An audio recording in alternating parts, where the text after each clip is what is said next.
எல்லாருக்கும் வணக்கம்.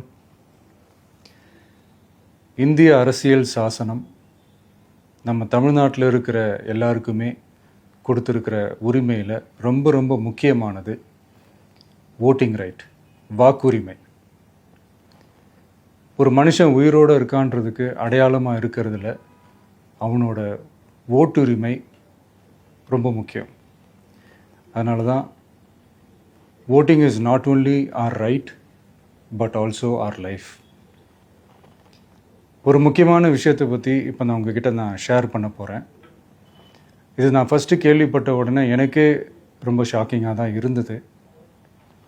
இப்போ நான் பேசிகிட்டு இருக்கிற இந்த நேரத்தில் தமிழ்நாட்டில் இருக்கிற நம்ம யாருக்குமே ஓட்டு போடுற உரிமையே இல்லைன்னு சொன்னால் நம்புவீங்களா? நான் நீங்கள் உட்பட யாருக்குமே அது இல்லை. நான் பயமுறுத்துறேன்னு நினைக்காதீங்க, அதுதான் நிஜமும் கூட. கொஞ்சம் ஏமாந்தால் நம்மளை மாதிரியே இன்னும் லட்சக்கணக்கான பேருக்கும் இதே நிலைமை தான். ஓட்டு போடுற அந்த உரிமையே இல்லாத மாதிரி ஒரு நிலைமை வந்தாலும் வரலாம். இதுக்கு மெயின் ரீசன் அந்த எஸ்ஐஆர், ஸ்பெஷல் இன்டென்சிவ் ரிவிஷன், சிறப்பு தீவிர திருத்தம். இப்போது இந்த எஸ்ஐஆர் நம்ம தமிழ்நாட்டில் எப்படி ஒர்க் ஆக போகுது? கடந்த ஜனவரி மாதம் எடுத்த அந்த கணக்கெடுப்பில் 6,36,00,000 வாக்காளர்கள் நம்ம தமிழ்நாட்டில் இருக்கிறாங்க. ஆனால் அவங்க யாருக்குமே இந்த ஓட்டு போடுற உரிமையே இல்லை. அந்த பிஎல்ஓன்னு சொல்லுவாங்க, பூத் லெவல் ஆஃபீஸர்ஸ், வாக்குச்சாவடி நிலை அலுவலர். அவங்க தான் வீடு வீடாக போய் அந்த ஃபார்மை கொடுப்பாங்க. அதை நம்ம ஃபில்அப் பண்ணி கொடுக்கணும். அதை தேர்தல் ஆணையம் அதை எடுத்துகிட்டு போய் அதை ஸ்க்ரூட்டினைஸ் பண்ணி அது எல்லாமே கரெக்டாக இருக்கான்னு செக் பண்ணி பார்த்ததுக்கப்புறம் அந்த வாக்காளர் பட்டியலை வெளியிடுவாங்க. அந்த வாக்காளர் பட்டியலில் நம்ம பேர் இருக்கணும், அப்போ தான் நம்மளால் ஓட்டு போட முடியும். அந்த புது பட்டியல் வர்ற வரைக்கும் நம்ம வாக்காளர்களான்றது அது உறுதியே செய்ய முடியாது. இன்கேஸ் அந்த புது பட்டியலில் நம்ம பேர் இல்லைன்னா அது ஒரு தனி ப்ராசஸ், அது ஒரு தனி ஃபார்ம், அது ஒரு தனி கிளைம்ன்ற மாதிரி அது ஒரு வேறு வேலை.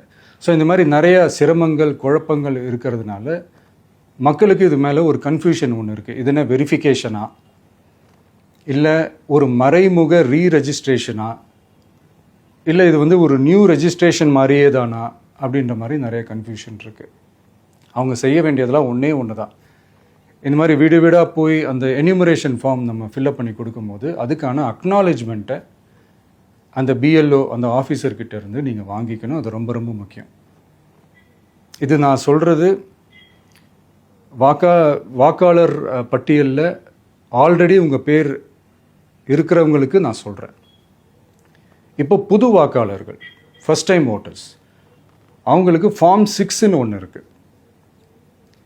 அதை நீங்கள் ஃபில்அப் பண்ணி நீங்கள் உங்கள் ஏரியாவில் இருக்கிற சம்மந்தப்பட்ட அந்த உங்கள் அலுவலகத்தில் நீங்கள் டைரெக்டாகவும் சப்மிட் பண்ணலாம், இல்லை நீங்கள் ஆன்லைன்லேயும் சப்மிட் பண்ணலாம். அப்படி ஆன்லைனில் நீங்கள் சப்மிட் பண்ணிங்கன்னா அதுக்கான ஸ்க்ரீன்ஷாட்டை எடுத்து வச்சுக்கோங்க.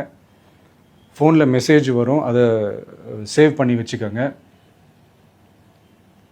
அப்ராடில் இருக்கிறவங்க கூட அந்த எஸ்ஏஆர் ஃபார்மை டவுன்லோட் பண்ணி நீங்கள் அதை ஃபில்அப் பண்ணி சப்மிட் பண்ணலாம். அதுக்கான அக்னாலேஜ்மெண்ட்டை வாங்கி வச்சுக்கோங்க. ரொம்ப முக்கியமாக உங்களோட பிஎல்ஓ அந்த ஆஃபீஸர் யாருன்னு தெரிஞ்சு வச்சுக்கோங்க. இந்த தேர்தல் ஆணையம் அந்த வெப்சைட்டில் போனீங்கன்னா அந்த பர்டிகுலர் பிஎல்ஓ ஆஃபீஸரோட ஃபோன் நம்பர் கூட நீங்கள் எடுத்து வச்சுக்கலாம். இன்கேஸ் உங்களை யாரையும் ரீச் பண்ணலை இல்லை உங்களுக்கு அந்த ஃபார்ம் கிடைக்கல அப்படின்னா நீங்கள் அவரை காண்டாக்ட் பண்ணி அந்த ஃபார்மை வாங்கி நீங்கள் ஃபில்அப் பண்ணி நீங்கள் சப்மிட் பண்ணலாம். ரொம்ப முக்கியமாக அதுக்கான அக்னாலேஜ்மெண்ட்டை வாங்கி வச்சுக்கோங்க. இது எல்லாமே சரியாக செஞ்சாலும் இந்த எஸ்ஐஆர் மேலே சில டவுட்ஸ் இருக்குது. அது என்னென்னா, இந்த 6,36,00,000 வாக்காளர்களுக்கு ஒருத்தர் விடாமல் இந்த ஒரே மாதத்துக்குள்ளே எப்படி எல்லாருக்குமே அந்த ஃபார்ம் போய் ரீச் ஆகும்? ஒன்று. ரெண்டாவது, நீங்கள் வரும்போது வீட்டை பூட்டிட்டு வேலைக்கு போயிட்டு என்ன பண்ணுறது? இப்போ நீங்கள் வருவீங்கன்றதுக்காக வேலையெல்லாம் விட்டுட்டு வீட்டுக்குள்ளேயே உட்காந்துட்ருக்கணுமா? ஸோ இதில் மெயினாக பாதிக்கப்பட போகிறது உழைக்கிற மக்கள், ஏழைகள், வேலைக்கு போகிற பெண்கள். இவங்களுக்கு யார் கரெக்டான அந்த பதில் சொல்ல போகிறது? ஒரு நியாயமான எஸ்ஐஆர்னால் என்ன நடக்கணும்? இப்போது இறந்து போனவங்கள மார்க் பண்ணி அதுலேருந்து டிலீட் பண்ணணும். இப்போ போலி வாக்காளர்கள் இருந்தாங்கன்னா அவங்கள மார்க் பண்ணி டிலீட் பண்ணணும். இப்போ ஆல்ரெடி ஓட்டு இருக்கிறவங்களுக்கு எதுக்கு இந்த ரெஜிஸ்ட்ரேஷன் என்ற பேரில் இவ்வளவு குழப்பங்கள் அப்படின்றது தான் இங்கே கேள்வி. இப்போ புதுசாக வர வாக்காளர்களையோ இல்லை ஓட்டு இல்லாதவங்களையோ சேர்த்தா பத்தாதா? இப்போ ரீசெண்டாக நடந்த இப்போ எலெக்ஷன் 2021, 24 எப்படி எல்லாருமே ஓட்டு போட்டோம்? அதில் ஓட்டு போட்டவங்க கூட இப்போ புதுசாக ரெஜிஸ்டர் பண்ணணும்னா அது ஏன் அந்த கன்ஃபியூஷன் அப்படின்றதான் நாங்கள் கேட்குறோம். அதனால தான் நாங்கள் எஸ்ஐஆரை எதிர்க்கிறோம். இப்போ புதுசாக சில கம்ப்ளைண்ட்ஸ்லாம் வர ஆரம்பிக்குது. அது என்னென்னா முக்கியமாக நம்மளுடைய டிவிகே தோழர்களுக்கு அந்த ஃபார்ம் கிடைக்க மாட்டேங்குது, கொடுக்க மாட்டேன்றாங்க அப்படின்ற சில கம்ப்ளைண்ட்ஸ். இது யார் பண்ணுறாங்க அப்படின்றது நான் தான் சொல்லி தெரிய வேணும்னு ஒன்றும் அவசியம் இல்லை உங்களுக்கு.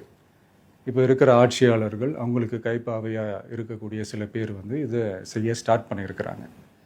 அதனால் மைடியர் வர்ச்சுவல் வாரியர்ஸ், இதை சாதாரணமாக எடுத்துக்காதீங்க. இது எல்லாருக்குமே அந்த ஃபார்ம் போய் ரீச் ஆகணும். இதில் ரொம்ப உறுதியாக இருங்க. அதையும் மீறி உங்களுக்கு அந்த ஃபார்ம் கிடைக்கலன்னா இருக்கவே இருக்கும் ஆன்லைன். தேர்தல் ஆணையம் அந்த வெப்சைட்டில் போய் அந்த ஃபார்மை டவுன்லோட் பண்ணி நீங்கள் ஃபில்அப் பண்ணி சப்மிட் பண்ணலாம். உங்கள் வீட்டில் இருக்கிறவங்களுக்கு நீங்கள் செஞ்சு கொடுங்க, பக்கத்து வீட்டில் இருக்கிறவங்களுக்கு செஞ்சு கொடுங்க, தெரிஞ்சவங்களுக்கு, தெரியாதவங்களுக்கு, பழகினவங்களுக்கு, பழகாதவங்களுக்கு எல்லாருக்குமே நீங்கள் தயவு செஞ்சு கொடுங்க. அண்ட் ரொம்ப முக்கியமாக நம்ம ஜென்சி கிட்ஸ், நம்ம ஃபஸ்ட் டைம் ஓட்டர்ஸ், நம்ம புது வாக்காளர்கள், நம்ம நண்பா நண்பிகள், அவங்க ரொம்ப கேர்ஃபுல்லாக இருக்கணும். நான் ஆல்ரெடி சொன்ன மாதிரி உங்களுக்கான ஃபார்ம், அந்த ஃபார்ம் நம்பர் 6, அதை கரெக்டான டீட்டெயில்ஸோட கரெக்டான உங்கள் டாக்குமெண்ட்ஸை வச்சு அதை சப்மிட் பண்ணுங்கள்.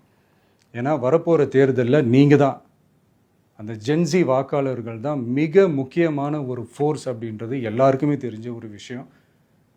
அதனால் உங்களை டிஸ்டர்ப் பண்ணுறதுக்கு, உங்கள் பேரை அதில் இன்க்ளூட் பண்ணாமல் செய்கிறதுக்கு என்னென்ன வேலைகள் செய்யணுமோ, என்னென்ன தில்லுமுள்ளு வேலைகள் செய்யணுமோ எல்லாமே அவங்க செய்வாங்க. இது நமக்கு எல்லா திசையிலையும் எல்லா பிரச்சனைகள் கொடுத்துட்டு தானே இருக்கிறாங்க. அது டிஃபால்ட்டாக நடந்துட்டு தான் இருக்கும், அது ஒன்றும் பண்ண முடியாது. ஸோ அந்த மாதிரி ஓட்டு போடுற விஷயத்துலேயும் அவங்க என்ன மாறவா போகிறாங்க? இப்போ நான் சில மீட்டிங்ஸ்லலாம் ரிப்பீட்டடாக ஒரு விஷயம் நான் சொல்கிறேன்ல, 2 பேருக்கு நடுவில் தான் போட்டி அப்படின்ட்டு. அது மேடைக்கு மேடை அவங்க அதை ப்ரூவ் பண்ணிகிட்டு இருக்கிறாங்க. அதனால் தோழர்களே, வரப்போகிற தேர்தலில் நம்ம யாருன்னு காட்டணும், நம்ம பலம் என்னன்னு காட்டணும். அதுக்காக அந்த பலமான, அந்த பவர்ஃபுல்லான ஆயுதத்தை நம்ம கையில் எடுக்கணும். அந்த ஆயுதம் வேறு எதுவுமே இல்லை, ஓட்டு, வாக்கு, ஜனநாயகம். அது இருந்தால் தான் நம்ம அந்த வெற்றியை நோக்கியே நம்மளால் பயணிக்க முடியும். தமிழ்நாடே அந்த வாக்குச்சாவடி முன்னாடி திரண்டு நிற்கணும். அதை பார்த்துட்டு தமிழ்நாடே தமிழக வெற்றி கழகமா, இல்லை தமிழக வெற்றி கழகம் தான் தமிழ்நாடா அப்படின்ற மாதிரி இருக்கணும். வீடுன்னு ஒன்று இருந்தால் தான் ஓடு மாற்ற முடியும்னு அறிஞர் அண்ணா அவர்கள் சொல்லியிருக்கிறாங்க. அந்த மாதிரி ஓட்டுன்னு ஒன்று இருந்தால் தான் இந்த நாட்டையே காப்பாற்ற முடியும். அப்புறம் இன்னொரு முக்கியமான விஷயம், அந்த எனிமரேஷன் ஃபார்ம் நீங்கள் ஆன்லைனில் நீங்கள் ஃபில்அப் பண்ணும்போது அதில் ஒரு சில ப்ராப்ளம்ஸ் வர்றதுக்கு வாய்ப்பு இருக்குது. அது உங்களுடைய ஓட்டர் ஐடியில் இருக்கிற உங்கள் பேரும், ஆதார் கார்டில் இருக்கிற பேரும், அந்த ஸ்பெல்லிங், இனிஷியல்ஸ் எல்லாமே ஒரே மாதிரி இருந்தால் தான் அது அக்செப்ட் ஆகும், இல்லைன்னா அக்செப்ட் ஆகாது. அது கொஞ்சம் கேர்ஃபுல்லாக பண்ணுங்கள். அது கொஞ்சம் யூசர் ஃப்ரெண்ட்லியாக இருக்கலாமேன்னு கேட்டதுக்கு அதெல்லாம் முடியாது, அதுக்கெலாம் வாய்ப்பு இல்லை, அதுக்கெலாம் ஆளுங்க இல்லை, பண்ண முடியாதுன்னு ரிப்ளை பண்ணிட்டாங்க.